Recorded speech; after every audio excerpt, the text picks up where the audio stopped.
সম্ভব, যেটা আমাদেরকে ভাসানী বলে গিয়েছিলেন, পশ্চিমবঙ্গ আমার, আসামও আমার, মণিপুরও আমার, এই মহাদ্বীপ পুরোটাই হলো আমাদের। প্রিয় উপস্থিতি, 1947 সালে আমার আপনার যারা বাপ দাদা চাচা তারা যুদ্ধে নেমেছিল একটি বৈষম্যহীন বাংলাদেশ গঠনের জন্য, কিন্তু 1971 সালে বাংলাদেশের মুসলমানদের উপরে, বাংলাদেশের মানুষের উপরে সেই বৈষম্যহীন বাংলাদেশ গঠনের পরিবর্তে ভারতের একটি পুতুল সরকার, মুজিববাদী সরকার বাংলাদেশের উপরে আবার চাপিয়ে দেওয়া হয়েছিল।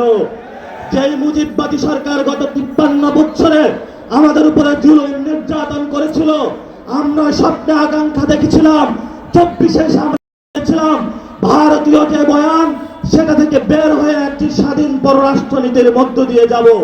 সাথে সাথে সেই হোলি খেলায় ভারত আমাদের সেই শহীদ ওসমান হাদি ভাইকে শহীদ করে দিয়েছে, অসংখ্য ভাইকে শহীদ করে দিয়েছে।